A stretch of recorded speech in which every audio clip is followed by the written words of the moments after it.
All right, everyone, welcome back for another deep dive. Yeah. Today, we're tackling something Yeah. I think a lot of parents feel really strongly about. Absolutely. Parental rights. Yeah. It can feel kind of like a minefield out there. Yeah. Especially when you start thinking about Oh, yeah. custody battles or even CPS getting involved. Definitely. And it's one of those things where I think a lot of people just feel lost. Absolutely. Like they don't even know where to begin. Yeah. But we're here to give you guys that compass and that map to make sure you know what your rights are as a parent every step of the way. I think a lot of times these situations can be overwhelming for people. Yeah. And just having a little bit of knowledge can help you feel a lot more comfortable and confident going through it. Exactly. Yeah. One of the things that comes up a lot, I think, is this idea of custody. Mm-hmm. And I think a lot of people just assume it's like, who the child lives with. Right. But it's actually a lot more nuanced than that, right? Oh, yeah. Custody is kind of a broad term. And it's important to understand that there's really two different types of custody. Okay. We have legal custody and we have physical custody. Okay, so break that down for me. So legal custody basically gives a parent the right to make major decisions regarding their child's upbringing. Okay. Things like education, healthcare, religious upbringing. Gotcha. So that's like the big picture stuff. Exactly. The big decisions. Physical custody, on the other hand, refers to where the child primarily resides. So like which house they live in. Exactly. Okay. So Yeah. you could have a situation where like one parent has legal custody, but the child lives with the other parent. Absolutely. And that's not uncommon at all. Really? Parents can share legal custody, meaning they both have a say in those big decisions, even if the child lives primarily with one of them. Okay, that makes sense. And I imagine in those situations, the courts are really looking out for Yes. what's best for the kid. Absolutely. The child's best interest is always the top priority for the courts. And that's why it's so important for both parents to focus on creating a safe, stable, and nurturing environment for the child. Yeah, that makes sense. Okay, so let's talk about another aspect of parental rights that I think is especially important for unmarried parents. Mm-hmm. This whole idea of establishing paternity. Yes, very important. I think a lot of fathers Yeah. maybe don't realize Yeah, how important that step is absolutely. and the impact it can have. It's not just about being on the birth certificate. Right. It has real legal consequences if paternity isn't established. So what are some of those consequences? Well, for example, fathers can face limitations on their decision-making power, Okay. custody rights, and even visitation. So it's not just about like, being able to see the child. It's also about having a say in their life. Yeah, and these limitations can have really significant ripple effects later on down the line. Like what kind of ripple effects? Well, imagine a scenario where the child needs a medical procedure and consent is required from both parents. If paternity hasn't been established, the father might not have the legal right to provide that consent. Wow. Or think about inheritance.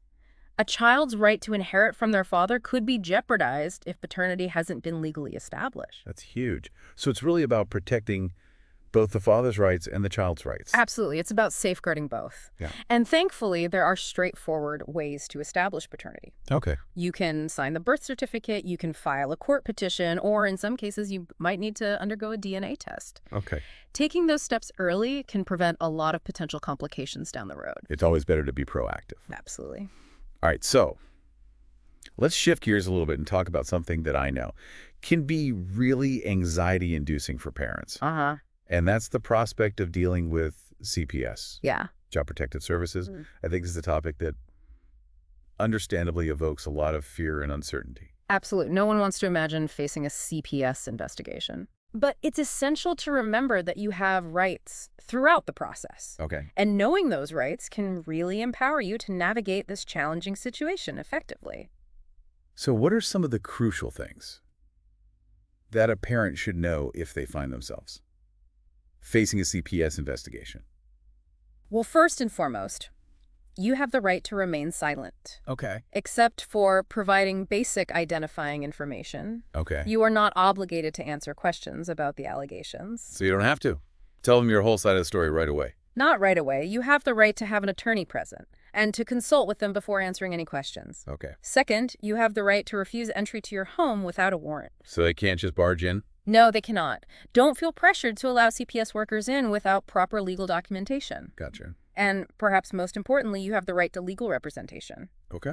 Having an attorney by your side can make a world of difference in protecting your rights and ensuring your voice is heard. It sounds like having that legal counsel is so crucial. It is absolutely essential. And I know sometimes, like in these situations, parents might panic and do things that might actually harm their case. Yeah.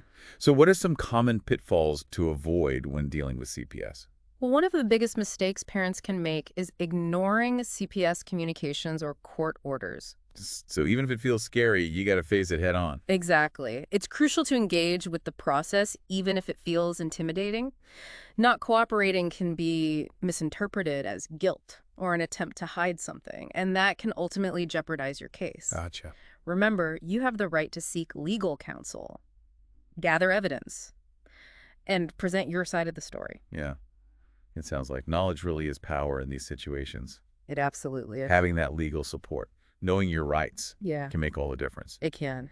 Okay, so let's talk about another situation that can come up, especially in co-parenting situations. Mm-hmm. This idea of relocation. Oh, yes. So let's say one parent wants to move to another state with the child. Is Yeah. that even allowed? That's a very common question. Yeah. And it's definitely not as simple as just packing up and moving. Okay. Unless there's a prior agreement between the parents or court order, specifically allowing it relocating a child to another state without the other parent's consent is a legal no-go. So it's not just about one parent's wishes. The court really takes into account the Absolutely. impact on the child. The court will consider numerous factors when evaluating relocation requests. Right. And the child's best interests are always at the forefront. We look at the child's education, their emotional well-being, and very importantly, the impact the move would have on their relationship with the other parent. Right, because maintaining that relationship with both parents is important. It's crucial for a child's healthy development. So I guess the takeaway here is, before even thinking about relocating, parents need to communicate. Absolutely. Open communication is key. Seek legal advice and really understand the potential repercussions. Yeah, because if you don't follow the right steps, it could actually jeopardize your parental rights. Yeah. Simply following the custody agreement and respecting the legal process is essential. All right, let's talk about another area that I think can feel tricky for parents, Okay. and that's discipline. Uh-huh. Where is that line? Between appropriate discipline and what crosses over into something that could be considered illegal. That's a great question. And while parents generally have the right to discipline their children, Yeah. there are clear legal boundaries, particularly when it comes to physical punishment. So what kind of physical punishment would be considered crossing that line? Well, anything that leaves marks, causes injury, involves using objects that inflict pain, or includes prolonged confinement, could be considered abuse and could have serious legal consequences. So like if a kid gets a bruise from a spanking, Yeah, that could be a problem. that could definitely be a problem. Okay. I think there are a lot of misconceptions around spanking in particular. Yeah. A lot of people grew up in households where spanking was considered normal discipline. Right. So where does that fall? On the legal spectrum, Spanking is a tricky one. It's actually still legal in many states. really? I didn't know that. But even in those states where it is legal, there are limitations. Right. The key is to understand your state's specific laws and to ensure that any form of discipline never crosses the line into abuse. So do your research. Absolutely know your state's laws. It seems like a lot of this comes down to awareness, It really does. knowing your rights, understanding the nuances, knowing the potential pitfalls. Being informed is so important. Yeah, it's not just about knowing your rights. It's about understanding the responsibility that comes with those rights. Exactly. Parental rights are not just about power. They're about protecting the well-being of the child. And informed decision-making is at the heart of that. So as we wrap up this deep dive on parental rights, I want to leave our listeners with this question. Okay. How do these legal protections ultimately work to serve the best interests of the child? That's a really important question to consider. And at the end of the day, parental rights are a means to an end. And that end is the well-being and healthy development of the child. Understanding the complexities of these rights empowers parents to make choices that truly benefit their children. Absolutely. It's a reminder that, this journey of parenthood, it can be challenging, Yeah. but ultimately it's about advocating for our children Yeah, and making sure that they have the best possible future. absolutely. Keep learning, stay informed, and never hesitate to seek expert guidance when you need it. Great advice. Thanks for joining us for this deep dive.